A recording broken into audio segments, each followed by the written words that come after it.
Boa noite a todas e a todos. Boa noite, Alex. Boa noite, Paulo.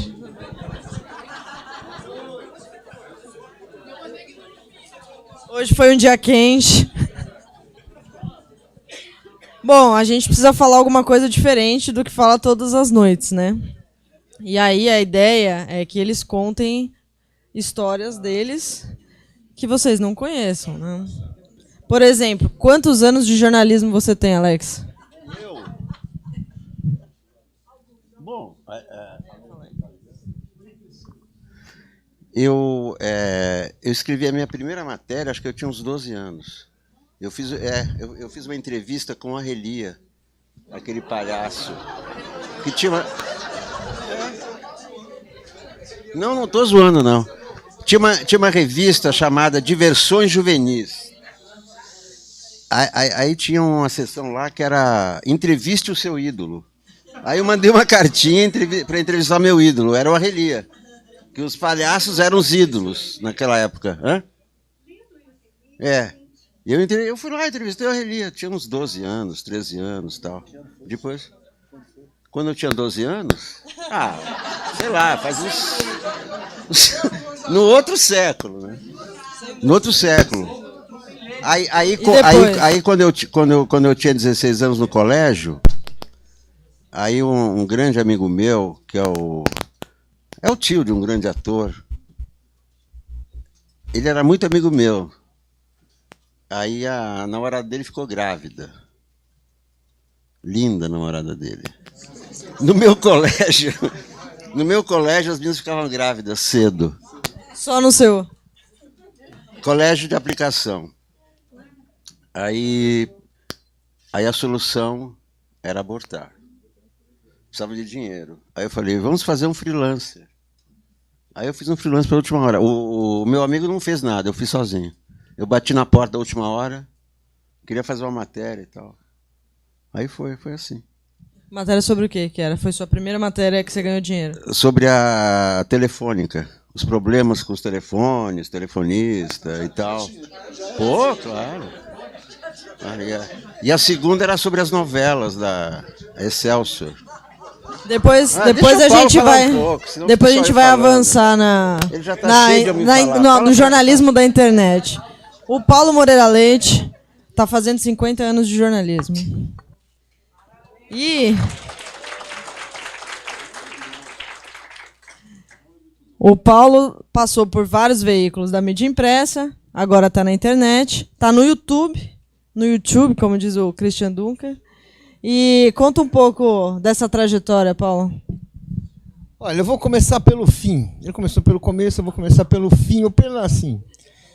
Uma das coisas mais importantes na minha vida de jornalista, ou mais tristes, é que eu passei desses 50 anos da minha vida profissional, eu passei mais ou menos 40 trabalhando em grandes veículos de mídia. Aqueles que pagam bem, que têm grande circulação, que te dão uma boa carreira, que aquilo meio que você começa a trabalhar, é para ali que você quer ir, ali que você quer chegar. E, de certa maneira, eu cheguei. Mas eu tinha uma frustração. De vez em quando saía uma matéria, que eu assinava ou não, mas que eu tinha editado ou não, e minhas filhas sabiam que eu não achava aquilo. E era uma vergonha. Eu me emociono. Elas falavam assim, pai...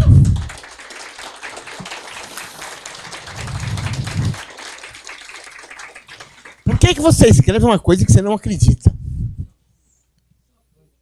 Né? E aí eu, puta que merda, desculpa, eu não sou assim. Eu não sou um bom ator, caralho. Então mas eu tô emocionado porque é uma coisa importante. E minha vida foi meio assim por muito tempo, né? E aí eu queria dizer o seguinte, então eu trabalhei, fiz muita coisa boa, independente de nem tudo que eu fiz eu rejeito, nem tudo que eu fiz, mas tinha esse travo ali, né? Isso acabou na internet. Eu queria dizer para vocês que o lugar da internet, para mim, não é o lugar que eu fiquei pobre, porque não é. Mas é o lugar onde eu descobri que jornalismo e liberdade podem andar juntos. De fato, foi preciso chegar na internet. E aí Eu trabalhei em outros lugares antes de trabalhar. E cheguei no 247, onde tem uma regularidade, é o lugar que eu mais fiquei, participei de muita coisa e tal, para ter aquela sensação de que, de fato, você está construindo aquilo que você quer construir, independente do que você seja, porque você tem liberdade. Então, isso, para mim, é o ponto que eu quero dar, porque, assim, é uma coisa totalmente diferente quando você vê, hoje em dia, quando eu leio as matérias dos grandes jornais. Eu sei que as pessoas não estão lá pelo dinheiro. Nem tudo que elas escrevem pelo dinheiro. Existem muitas coisas que as pessoas escrevem até porque elas acreditam. Mas, de fato, elas não têm a liberdade, não têm aquilo que eu senti. Que eu sinto todo dia quando eu converso com vocês, quando eu brigo com o Alex, quando eu respondo para ela, quando eu escrevo no 247, só eu tenho que prestar contas para mim mesmo. E isso, assim, daí me faz lembrar, e a gente estava, já que o Alex começou a falar da adolescência dele, aí eu fui lembrar a minha primeira matéria. Porque todos nós temos histórias parecidas, né? No fundo, a gente olha, a gente não tem... E assim, quando eu tinha 14 anos, 15 anos, e a gente vivia no começo da outra ditadura, da ditadura de 64, era 65, eu estava no colégio, uma escola pública muito boa. Havia, com o começo da resistência, umas professoras resolveram montar um centro acadêmico que não existia. E, para montar um centro acadêmico, elas resolveram fazer um jornal no centro acadêmico. E aí resolveram escolher, por eleição, uma redação do jornal, né? Escolhe a votar. Esse é um jornal assim, uma mistura de jornal. Centro acadêmico. E aí votaram, e eu ganhei, a minha chapa ganhou, e eu era o líder da chapa. E aí a gente foi fazer o jornal, aquele jornal de mimeógrafo, uma coisa ridícula. Tá, mas, puta, ótimo, né? A gente fez o jornal, e o jornal dava um cacete no diretor da escola. Eu estava usando a minha liberdade, eu não tinha ideia do que era não ter liberdade. Eu dei esse cacete. O jornal foi recolhido, o centro acadêmico acabou, e no fim do ano eu fui convidado a me retirar da escola. Foi essa a minha experiência, a primeira com jornalismo. Depois tiveram muitas outras. Mas eu estou falando isso... Ah? Pois é, eu estou falando isso porque é o seguinte, está intimamente ligado à ideia de resistência. Não tem outra ideia para jornalismo. E daí eu acho, eu não quero nem me prolongar muito, porque... mas, enfim, eu acho que quando a gente está aqui reunido e falar com vocês é muito bom. Ver a cara de vocês é muito bom. Vir aqueles chats, né, superchats, pagos, inclusive, é melhor ainda, porque nós estamos sustentando nós mesmos. Nós estamos pagando, assim, não é uma coisa assim que você lê porque você precisa, você lê porque você concorda, você assiste porque você gosta. E a gente faz porque a gente gosta. A gente diz aquilo que a gente pensa. Por isso que a gente briga muito. Porque quando você diz o que você pensa, você não tem você não se contém. Às vezes a gente podia se conter um pouco mais. Às vezes a gente podia ser um pouquinho mais, né? Ali. Mas tá bom, pode falar, por favor. Nossa, primeiro é uma honra, né, essa mesa aí. Mas eu queria te falar que essa experiência que você teve, meu nome é Eliana Rocha, sou de Petrópolis, fiz letras e tem essa história do Drummond, que eu não sei se você conhece. Não, o Drummond, com 17 anos ou 18 anos, era aluno interno aqui no Rio de Janeiro. A família fez um grande sacrifício, tirar ele lá de Itabira, mandar para cá para estudar e tudo. E ele fez como você, falou o que pensava. Ele escreveu o primeiro, talvez, poema dele na aula de literatura, lá de português da escola, e o professor dele disse a ele que era péssimo, que ele não rimava, que ele não usava métrica, que ele não... Enfim, ele estava inaugurando, rima, né? Ele estava inaugurando o modernismo, ele conta isso num texto memorável dele, e o professor acabou com ele. Ele levantou e falou para o professor tudo que ele pensava, de tão antigo, de tudo. Ele falou sinceramente, e foi expulso da escola. E ele não xingou, ele não fez nada, ele disse tudo o que ele achava daquela correção, que ele não tinha noção do que estava acontecendo no mundo, que o mundo tinha mudado, que não sei o quê. E ele disse que nunca mais foi ali que ele aprendeu a desconfiar dos adultos e não dizer o que ele pensava, desde o dia que ele foi expulso da escola por ter dito exatamente, estava fundando o movimento modernista e foi expulso da escola por isso. Então, Tem a ver, tem a ver. O Drummond muito mais, né? Não sabia, hein? Juro que a gente não combinou, hein? Juro. Muito bom. Ó, Mário Vitor chegando, é o próximo convidado nosso, vai falar, ainda está longe de acabar aqui, mas momento histórico aqui, viu, Mário? A gente escutando Paulo Moreira Leite. Tanto velho falando, meu. Não, História no sentido literal, sabe? Foi, Coisa velha. foi emocionante. E eu queria só fazer um relato aqui dessas 3 pessoas que estão aqui ao meu lado, né? Gisele Federici, a primeira contratação nossa na TV 247.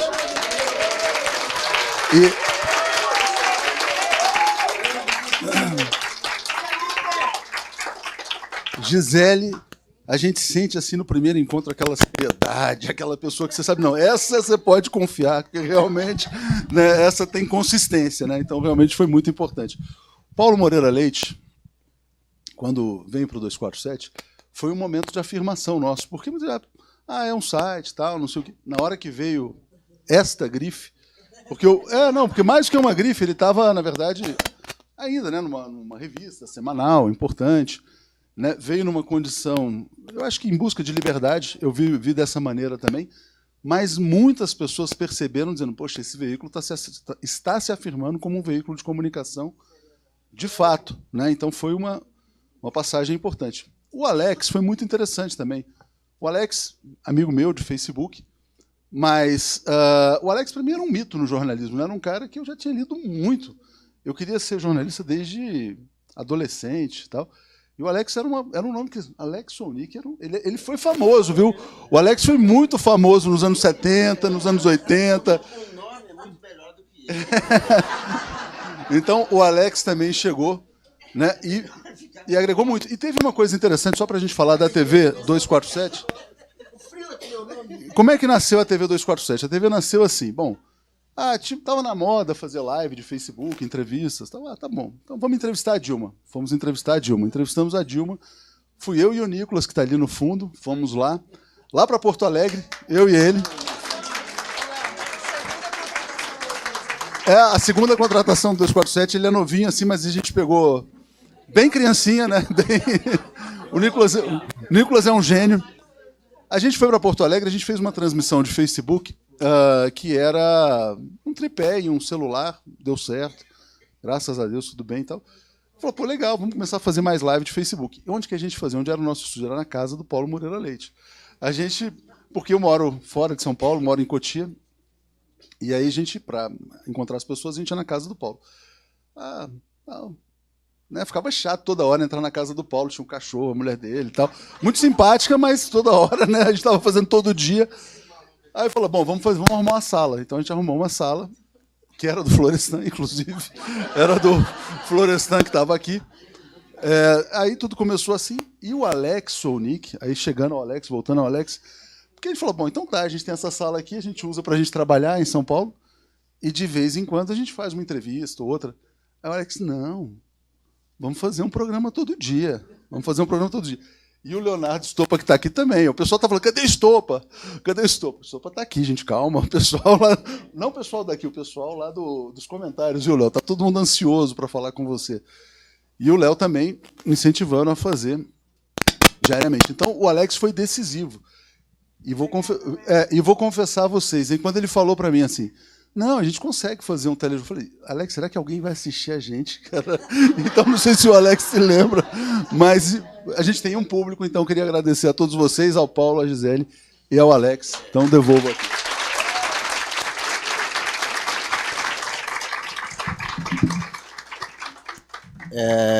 Não, o quê?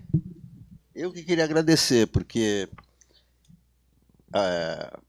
apesar de não ter uma história assim tão triste como essa do Paulo, assim, de ter que escrever o que eu não pensava, Sem briga.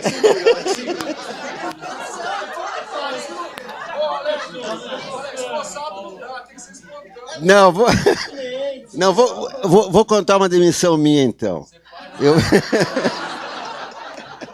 vou contar uma demissão. Eu trabalhava no Correio Brasiliense, sucursal de São Paulo. Aí um dia eu fui fazer uma matéria em Mococa, porque tinha uma greve de boias frias, e tinha havido um morto nessa greve e tal. Aí eu fui lá entrevistar os boias frias, o que aconteceu, etc. Voltei, escrevi a matéria, parará, e todos diziam ali, olha, foi a polícia militar que matou porque eles atiraram em direção aos grevistas. Então, escrevi o que eles me contaram, vários, né, boias frias, tudo, escrevi a matéria e tal.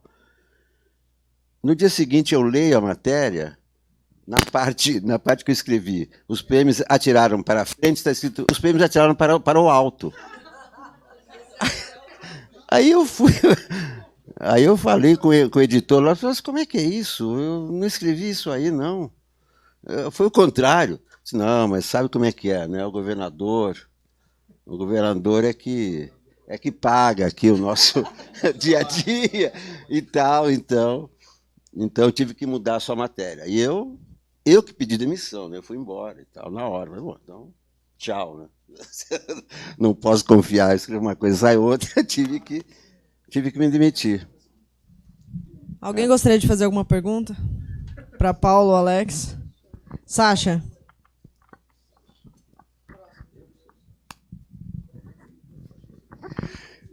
Na verdade, eu gostaria de fazer um depoimento só complementando o que o Paulo falou, que a internet é libertadora, sim. E a internet é libertadora não só para o jornalismo, mas, assim, no movimento das pessoas com deficiência no Brasil e no mundo é libertadora, porque, assim, com a internet abriu campo das pessoas trabalharem dentro de casa, se relacionarem, fazer compra. Então, assim, eu acho que a internet traz liberdade para todo mundo, só isso.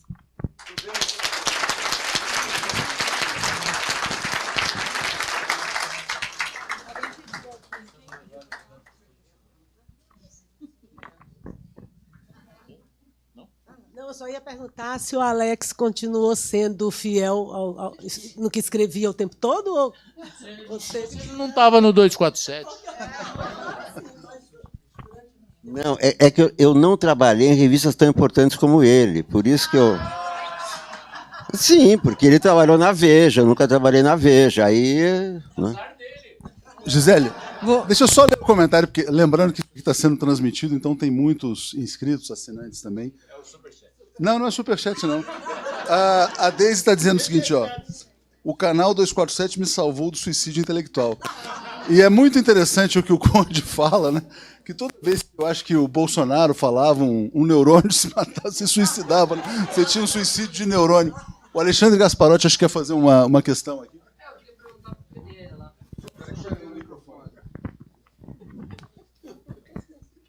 Então, eu queria perguntar o seguinte para o Paulo, né? Você estava na EBC ainda na época do golpe, né? Do impeachment, né? Aí eu queria saber o seguinte, uma coisa que eu fico... como é que foi trabalhar lá, sabendo que o governo do PT tinha saído daquela maneira, e como é que era o clima lá, logo depois do impeachment? O que vocês... como é que vocês estavam vivendo aquele momento lá? Que foi um momento, acho que, importante também da sua vida. Acho. Não, eu fazia BC, a empresa, aquela TV que o Lula criou e que o Temer está destruindo, que o Bolsonaro vai tentar usar um pouco. Né?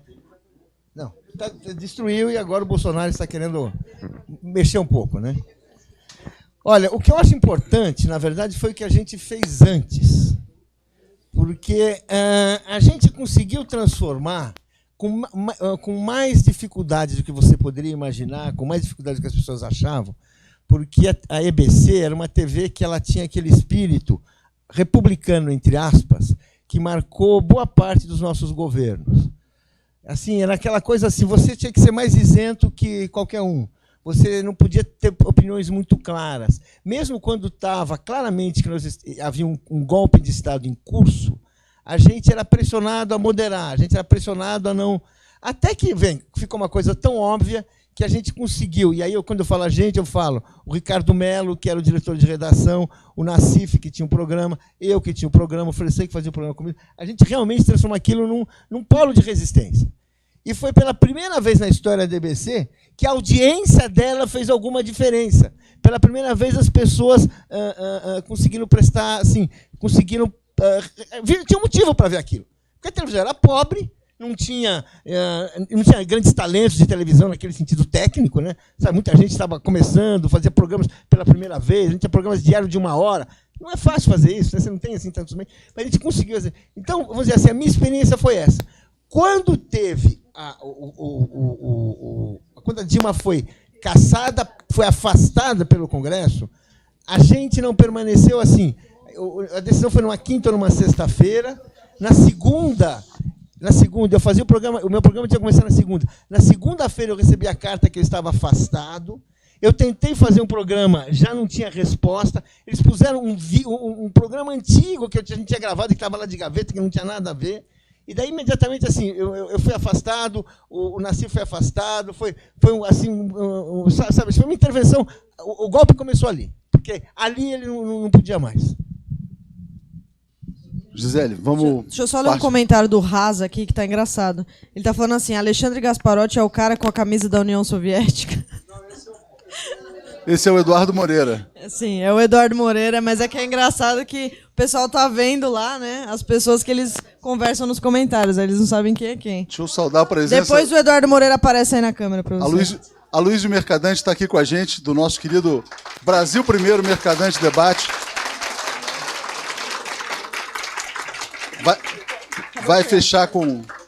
E o Mário Vitor vai falar agora. Pois é. Posso só fazer um anúncio aqui?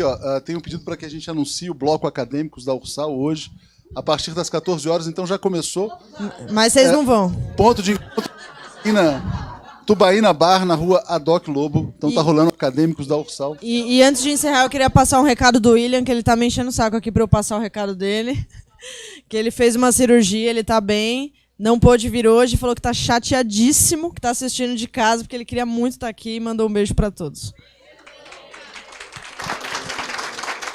Bom, queria agradecer esses gigantes aqui do jornalismo aqui que estão aqui, Paulo, Alex, Gisele.